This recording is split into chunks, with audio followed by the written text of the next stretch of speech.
नमस्कार। सबसे पहले तो आपको नव वर्ष की शुभकामना। आज आपने गांव के अपने इस प्रांगण में मुझे अपनी बात रखने का, आपसे परिचय करने का अवसर दिया है, उसके लिए आपका तहे दिल से शुक्रिया अदा करते हैं, आपका आभार व्यक्त करते हैं। हमारा नाम है प्रशांत किशोर। हम नेता ना है और वैसे वोट मांगे नहीं की आई, पैदल चलता भी संकल्प किए हैं कि पूरा बिहार, गांव देहात, शहर, कस्बा, पंचायत पैदले चलकर जाएंगे। पूरा बिहार करे में करीब करीब 5000 किलोमीटर पैदल चले पड़ी और 1 से 1.5 साल के समय लागी। तो हम अपन घर द्वार परिवार सब छोड़ के रोज गोड़े गोड़े पैदल काहे घूमता नहीं। हमारा पैदल चले से तरह गरीबी ना दूर होई। हमारे पैदल चलने से आपके बच्चों को पढ़ने की व्यवस्था नहीं होगी।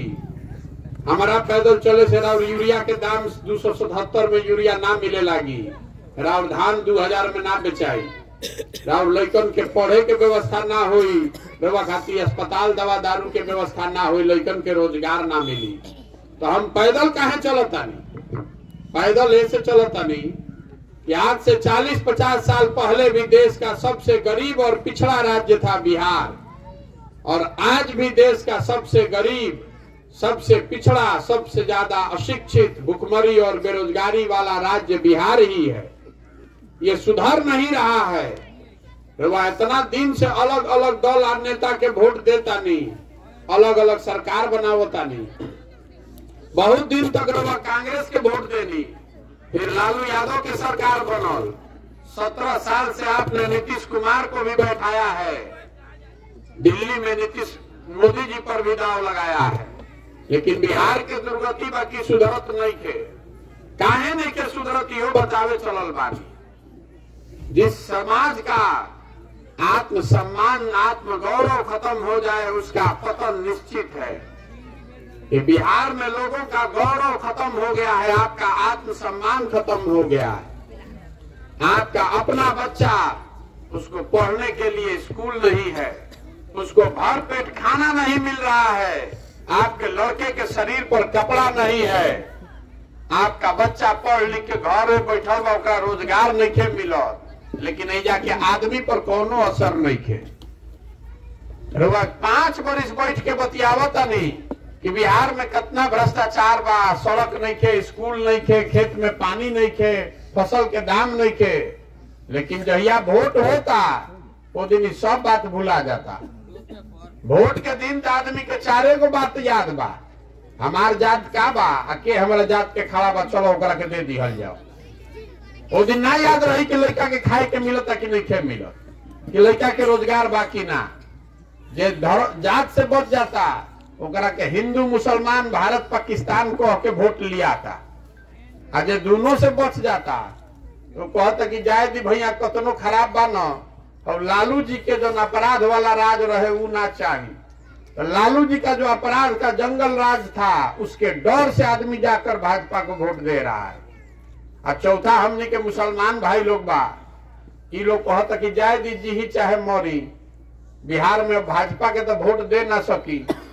अब बिहार में 2 गो दल बा, एगो मोदी जी के भाजपा और दूसरा लालू जी के ललटेन। नीतीश कुमार के तो कोनो दले नहीं के बचल, कभी ललटेन पकड़ के लटकियन, कभी कमल के फूल पर बैठ के पवरी। जनता परेशान बा तो मुसलमान लोग कहता कि जाए दीजिए ही मरी चाहे कुछ हो, यही ललटेने बा, इनके के दबाव। ईमानदारी से आप दिल पर हाथ रखकर बोलिए, यही 4 चीज पर वोट देता नहीं तो काहे के माथा फोड़ता नहीं जा कि हमारे इंदिरा आवास नहीं के मिलत, हमारे लड़का के पढ़े के व्यवस्था नहीं के, हमारा भ्रष्टाचार बहुत बा। खाली बतियावे के बिहार में आदमी के आदत लाग गई बा। जहां चल जाए आदमी बतियावता, अरे जब वोटवा देता नहीं तो वो घड़ी यादें नहीं के रहो तो बतियाला से का हो रे भाई। आपने वोट दिया है भारत पाकिस्तान के नाम पर, टीवी खोलता नहीं तो भारत पाकिस्तान सुनाई देता कि नहीं दे। हिंदू मुसलमान के नाम पर आपने वोट दिया है तो हिंदू मुसलमान चारों ओर सुनाई देता। जाति के नाम पर आप वोट दिए हैं तो जाति के चर्चा हर जगह होता। जौन बोब तो न काटब, अपना लड़कन के नाम पर ईमानदारी से तनी बोली तो कभी विद्यालय के लिए वोट दिए हैं आप, पढ़ाई के लिए वोट दिए हैं, तो काहे बाप बाप चिल्ला रहे कि पढ़ाई का व्यवस्था खराब हो गया। खराब इसलिए हो गया कि आपने विद्यालय पर बच्चों के पढ़ने के लिए वोट देना बंद कर दिया, इसीलिए खराब हो गया। किसी व्यक्ति ने नहीं खराब किया है, किसी दल किसी सरकार ने नहीं खराब किया है, हमने आपने मिलकर खराब किया है। वोट देव जात पर, वोट देव पाकिस्तान के नाम पर, सोचब कि स्कूल बन जाए, बन सकेला? वो बबूल तो आम कहां से खाई? यही बताने चले हैं, अपने बच्चों की चिंता कीजिए और नहीं कीजिएगा तो जिस गरीबी बदहाली में आपका जिंदगी बीता है, इसी में आने वाले पीढ़ी का बच्चों का भी जिंदगी बीतेगा। कोई नहीं सुधार सकता है बिहार को। आदमी को होता कि प्रशांत किशोर आई बान बड़ा होशियार, बड़ा नहीं ठीक कर दी हो भैया, रउआ आगे आगे चली। हम आपको ही कहने आए हैं, जे मंच पावेला ये न कहेला कि हमरा के वोट दे दो, हम आई तो ठीक कर दे। हम आपको कह रहे हैं कि हमको वोट दीजिएगा तो कुछ नहीं सुधरेगा। जब तक आप नहीं सुधरिएगा तब तक प्रशांत किशोर सुधार दी हम। एगो प्रशांत किशोर आजाद की 10 प्रशांत किशोर सुधरे वाला नहीं थे। राउर लड़का आधा पेटे खैला बिना सुतता, आपका लड़का आपका घर का सामान 12,000 रुपया के लिए जाकर बाहरी मजदूरी कर रहा है, राउर आंखें नहीं खे खुलत तो प्रशांत किशोर ठीक कर दिया करा के। रउआ आदत लाग गई बा, नेता जे आवता बढ़िया बढ़िया मीठा बोलता, हम आई न तो रोड बनवा दे, हम आई न तो पहले नौकरी लगवा दे। जनता को यही आदत लग गया है। तो हम आपको मीठा बात बोलने नहीं आए हैं। रउआ भइल बा चीनी के रोग, और रउआ के नेता आके लड्डू और चीनी या गुड़ खियावत आ वोट लेके चल जाता। तो हम आपको करेला का जूस पिलाने आए हैं। आंख खोलिए और अपने आप अपने आदतों पर शर्म कीजिए। अपने हमारा कहते भैया राउर मदद करो, हमारा मदद क्या कीजिएगा? आप अपने बच्चे का मदद नहीं कर पा रहे, अपने खाने का जुगाड़े नहीं, हमारा मदद कीजिएगा। ये शर्म होना चाहिए ना आदमी को भाई। यहाँ हम अपने बच्चे को पढ़ा लिखा कर नौकर मजदूर बनाकर घुमा रहे हैं पूरा भारत में। ये जो आदमी की आंखें नहीं खुलत, जहां चल जाए भारत भर में बिहार का नया लड़का जवान लड़का मजदूर बन के घूम रहा है। घूमता कि नहीं घूमत? एजा रोड पर मोटरसाइकिल चलता, मोटरसाइकिल कहाँ बनता रे भाई? मोटरसाइकिल बनता हरियाणा में, महाराष्ट्र में। रवा घर में सीमेंट लागल बा, छड़ लागल बा, कहाँ बनता? ये बनता झारखंड में, मध्य प्रदेश में, उड़ीसा में। घर में रवा टीवी देखता नहीं, रेडियो सुनता नहीं, हाथ में सब मोबाइल ले ले बा। ये कहाँ बनता? ये बनता उत्तर प्रदेश में, महाराष्ट्र में। बिहार में क्या बनता? बिहार में कुछ बनता? बिहार में बनता जवान लड़कन के मजदूर बनावल जाता। लड़का पैदा करो और के जवान करके मजदूर बना के भेज दो भारत भर में मजदूरी करे खातिर। ये आपको समझ में नहीं आ रहा है बात। मोदी जी हम तो फैक्ट्री लगवा दी, लागल फैक्ट्री कबो न लगी, जिंदगी भर में फैक्ट्री नहीं लगेगा। हम आपको बता रहे हैं क्यों नहीं फैक्ट्री लग रहा है बिहार में। बिहार में फैक्ट्री क्यों नहीं लग रहा है, इसको सोचिए। अरे मेरे भाई, अगर बिहार में फैक्ट्री लग जाई तो 12,000 में मजदूरी करे खातिर 1 करोड़ जवान लड़का कहाँ से मिली? हम कहीं गुजरात में आदमी मजदूरी करे के जाई, तमिलनाडु पंजाब में खेत काटे के जाई, तो वहां का आदमी बुर्बक है कि आके यहाँ फैक्ट्री लगाएगा। तो हमारा लोग बुझाए के ना चाहिए। कोरोना में जितना लड़कन के मार के आदमी भगा दिलन, तो वही लड़कन के बस भेज भेज के आदमी वापस बोलेला हम कि ना बताई काहे बुलाया है भाई? वो जब मजदूर नहीं खान, वहां का मजदूर 25,000 रुपया लेगा, 30,000 रुपया लेगा। अब बिहार का जवान लड़का 12,000 रुपया में जाके 14 घंटा अपना हाड़ जला रहा है। तो यहाँ फैक्ट्री लगा देंगे मोदी जी तो गुजरात में मजदूर कहाँ से मिली? हम तो हमनी के बुर्बक कैसे वोट देता नहीं जा। तो 26 MP के राज्य गुजरात होकर आदमी बन गए फैक्ट्री के मालिक, हमनी के 40 MP के राज्य बिहार हमनी के हो गए जब फैक्ट्री में मजदूर। और आंखें नहीं खुलते जा आदमी के। अंग्रेज क्या करत रहे? एजा रवा करत रहे नील के खेती, कपास के खेती, या फैक्ट्री लागत रहे इंग्लैंड में। आज उनका पड़वा बन जाते रहे तो लाके रवा हमारा के फिर बेचत रह सर। वह दशा हमनी के बा। हमनी के लड़का, हमनी के पैसा जाता तमिलनाडु, गुजरात, पंजाब और या हमने के करते हैं नौकरी, जब सामान बन जाता तो लाके बिहार में मोटरसाइकिल, अब टीवी या फ्रिज, सीमेंट बेचाता। तो गरीबी कभी खत्म हो सकेला? मानसिक गुलामी में हम लोग पड़े हुए हैं। और जे बा जाते में अझुराइल बा, राउर लेकर के खाए के नहीं क्या जाते लौकता, तो कैसे सुधरी? हमरा के बताई तो तनी। यही से पैदल चलता नहीं, वोट नहीं की मांगो, हाथ जोड़ता नहीं सबके जाके घरे घरे कि अपना नहीं तो अपने बच्चों का चेहरा देखिए, अपने बच्चों के लिए जगिए, और नहीं तो इससे निकल नहीं पाइएगा। हमारा लड़का तो दिल्ली में पढ़ता अंग्रेजी स्कूल में, आपका लड़का यहाँ पढ़ रहा है जहाँ पढ़ाई नहीं हो रहा है, पिलुआ वाला खिचड़ी खिला रहा है। तो आपका लड़का अगर पिलुआ वाला खिचड़ी खाई पढ़वे ना करी तो कलेक्टर बनी? आपका लड़का जब पढ़िए नहीं रहा है तो कलेक्टर बनी, डॉक्टर बनी कि मजदूर बनी? यही से हर जगह मजदूरे लौकता। ये दशा बिहार के लोगों का है, यही बताने के लिए पैदल चल रहे हैं, समझा रहे हैं लोगों को कि संकल्प लीजिए कि वोट जात पर नहीं, धर्म पर नहीं, भारत पाकिस्तान, पुलवामा, चाइना के पर नहीं, वोट अपने बच्चों के पढ़ने के लिए दीजिएगा। वोट उसको दीजिए जो आपके बच्चों के लिए रोजगार दिलवाए, वोट उसको दीजिए जो आपका खेती किसानी का हालत ठीक करे, भ्रष्टाचार कम करे। जब चुनाव होता तो आदमी कहता छोड़ो छोड़ो लोकसभा इनका, मोदी जी के जितावे के बाद। आ फिर जब ऐसा रोड नहीं बनत, यूरिया नहीं मिलत, तो आदमी रोड पर चलता कहता ए भैया यूरिया नहीं मिलत, यूरिया पर वोट डाले रही।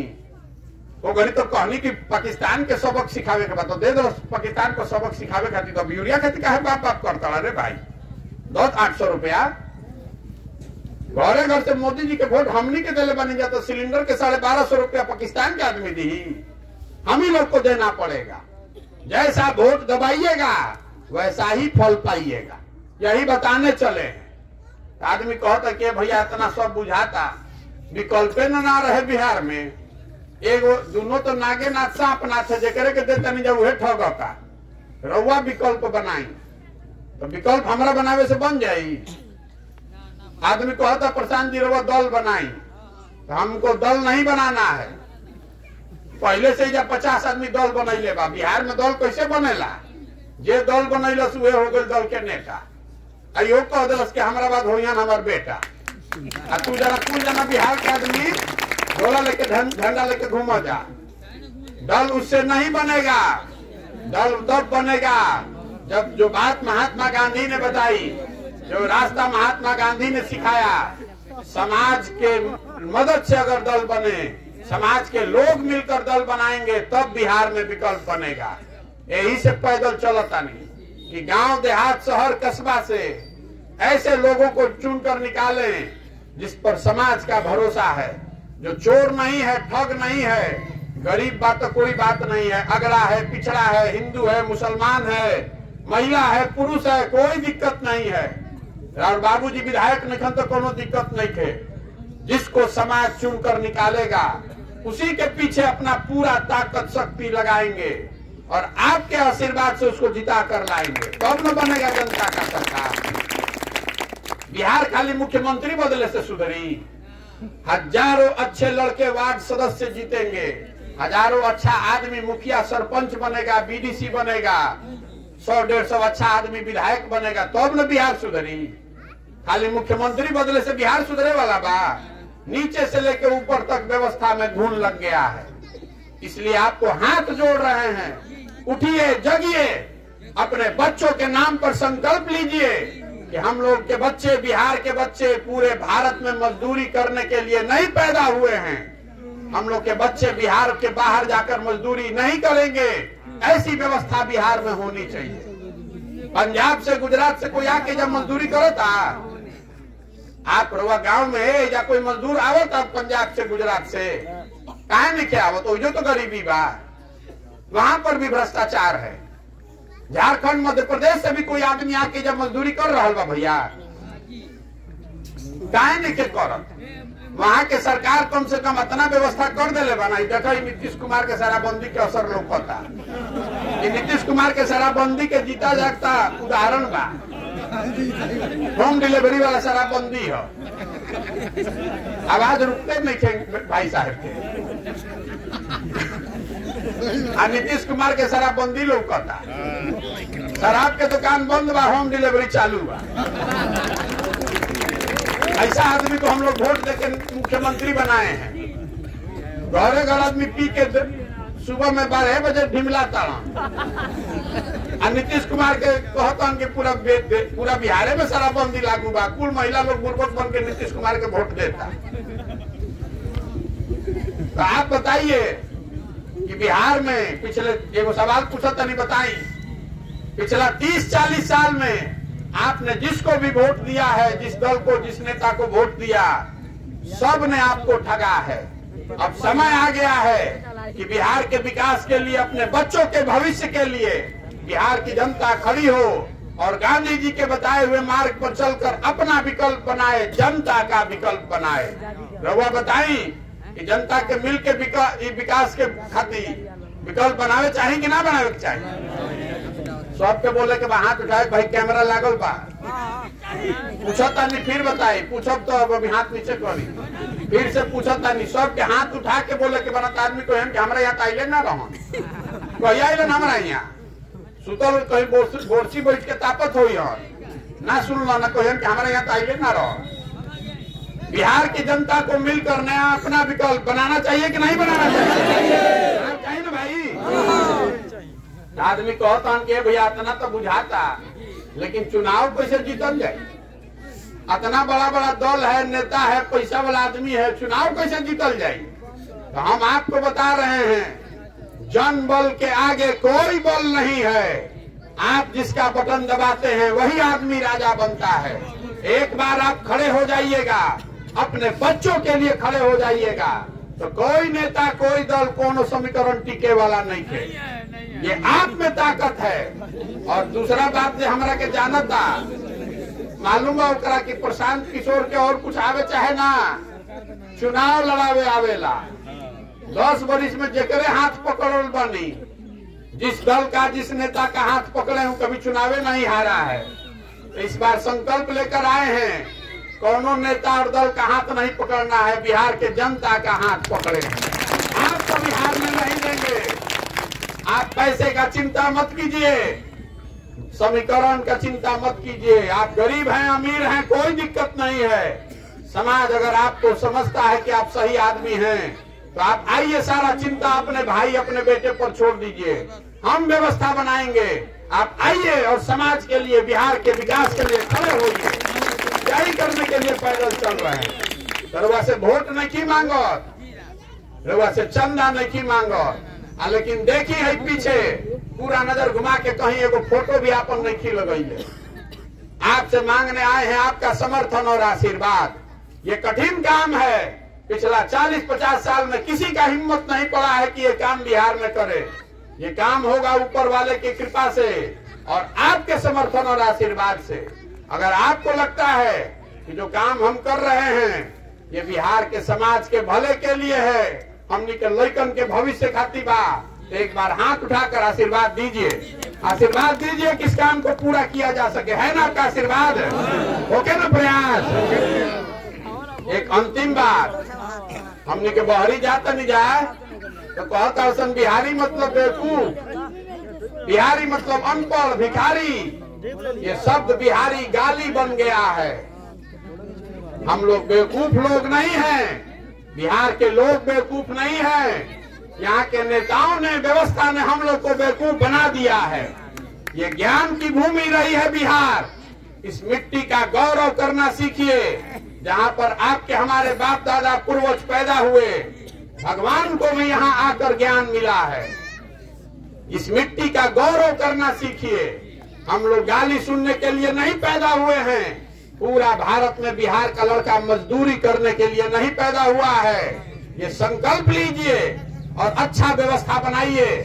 अगर आप नई व्यवस्था बनाएंगे, जनता की सरकार बनाएंगे, अपनी सरकार बनाएंगे, तो जो लड़के बाहर जाकर आज मजदूरी कर रहे हैं, वही लड़के आकर बिहार में फैक्ट्री लगाएंगे भी और चलाएंगे भी। आदमी को हौसला, ये भैया बिहार की प्रशांत किशोर के क्या सपना बा, मुख्यमंत्री बने चाहता। आपको नहीं मालूम है, हम बहुत ऊंचा सपना लेकर पैदा हुए हैं। हमारे दादा बैलगाड़ी चलाते थे, मजदूर थे, बाबूजी सरकारी डॉक्टर थे, अपने परिश्रम से यहाँ खड़े हैं। नेता विधायक नहीं है, अफसर ठेकेदार नहीं है, सर दिमाग का खाते हैं, अपने दिमाग से चलते हैं। मेरा सपना है कि अपने जीवन काल में देश के सबसे गरीब और पिछड़े राज्य को सबसे समृद्ध और विकसित राज्य के तौर पर देखें। एक हाथी पैदल चल रहा बानी। सरकार में जाके रही तो आजे फोन करब तो काले नीतीश कुमार रख लियन सरकार में। सरकार में जाना उद्देश्य नहीं है, एक नई राजनीतिक व्यवस्था बनानी है। एक दिन हम लोग के जीवन काल में ऐसा भी होना चाहिए जब गुजरात, महाराष्ट्र, पंजाब से आदमी आकर बिहार में रोजी रोजगार करे तब माना जाएगा कि बिहार में विकास हुआ। होना चाहिए कि नहीं होना चाहिए? होना चाहिए कि नहीं बताइए? होना चाहिए। गुजरात का आदमी 26 MP का राज्य हम लोग प्रशासन करेगा और हम लोग का लड़का जाकर मजदूरी करेगा। बिहार का आदमी को जगना पड़ेगा कि नहीं पड़ेगा? हमने के 40 MP ना रही तो बन जाए सरकार दिल्ली में। आप जगिए अपने बच्चों के लिए और किसी जात पात पर और धर्म पर वोट मत कीजिए। किसी प्रशांत किशोर मोदी, लालू को वोट नहीं चाहिए। वोट आपके बच्चे के नाम पर पड़ना चाहिए, तभी बिहार सुधरेगा। यही बताने के लिए चले, ठीक है ना? एक बार इस मिट्टी के सम्मान में एक नारा लगाएंगे। मैं बोलूंगा जय बिहार, आपको बोलना है जय जय बिहार, जय बिहार। बिहार के आदमी में हथने दम बा। मोदी जी तक सुनाई देवे के चाहिए। 40 गो MP जीत के गई ना, हमने कहते कुछ करत नहीं कर। जय बिहार। ठंडा बहुत बा, लेकिन जब मन होके तो आधा किलोमीटर